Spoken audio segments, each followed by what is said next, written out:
Air kencing berbau bisa disebabkan oleh konsentrasi zat tertentu yang menjadi penanda masalah kesehatan. Apa sajakah masalah kesehatan yang patut untuk diwaspadai dari air kencing berbau menyengat?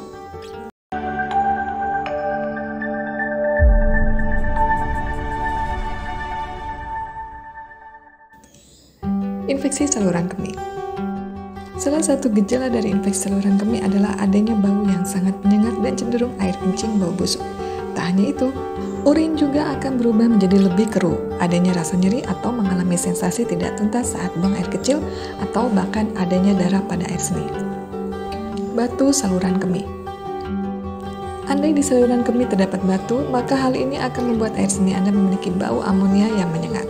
Biasanya, masalah batu saluran kemih ini juga disertai dengan rasa nyeri saat buang air kecil atau adanya darah pada air seni. Penyakit maple syrup urine disease. Penyakit yang disebabkan oleh faktor genetik ini ternyata bisa menyebabkan tubuh tidak mampu memecah beberapa jenis asam amino. Alhasil, hal ini ternyata bisa berimbas pada bau air seni yang lebih manis dari biasanya. Ketoasidosis diabetes. Penyakit ketoasidosis diabetes adalah komplikasi yang bisa terjadi pada penderita diabetes. Tubuh penderita penyakit ini tidak akan mampu menggunakan gula darah sebagai sumber energi karena minimnya produksi insulin di dalam tubuh. Alhasil, tubuh akan memilih untuk memecah lemak dan memproduksi keton yang memiliki bau sangat menyengat dan ikut dikeluarkan saat kita buang air kecil.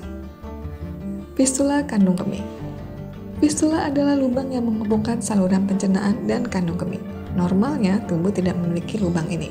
Namun, karena kondisi tertentu, lubang ini terbentuk dan pada akhirnya isi dari usus akan memasuki kandung kemih dan memicu air kencing berbau. Penyebabnya bisa karena luka pada saat pembedahan, radang usus, atau penyakit Crohn. Jika Anda mengalami kencing bau karena kondisi ini, cobalah konsultasikan kepada dokter mengenai penanganan yang tepat. Dehidrasi. Kondisi ini juga memungkinkan urin berbau menyengat. Tanda lain bahwa Anda dehidrasi adalah urin berwarna keruh seperti kuning tua menuju oranye. Segera minum air putih lebih banyak agar tubuh tidak dehidrasi.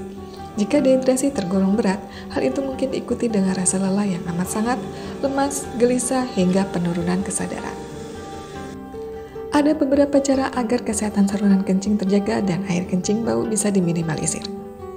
Konsumsi air putih minimal 8 hingga 10 gelas per hari. Saat buang air kecil tidak perlu terburu-buru dengan mengejan untuk mengeluarkan urin lebih cepat. Tidak perlu memaksa untuk buang air kecil jika belum perlu. Kurangi menahan buang air kecil. Bersihkan bagian luar kelamin dengan air bersih yang mengalir. Usahakan arah basuhan dari depan ke belakang untuk menghindari bakteri pindah dari permukaan anus ke saluran kencing. Normalnya buang air kecil 5 hingga 7 kali per hari. Jika kurang dari itu, tambah porsi minum air putih. Perlu diperhatikan, jika air kencing bau berlangsung lebih dari 12 jam dan bukan disebabkan makanan atau obat-obatan, terutama jika disertai dengan rasa sakit, mual, dan muntah, sebaiknya segera periksakan ke dokter untuk mendapatkan penanganan yang tepat.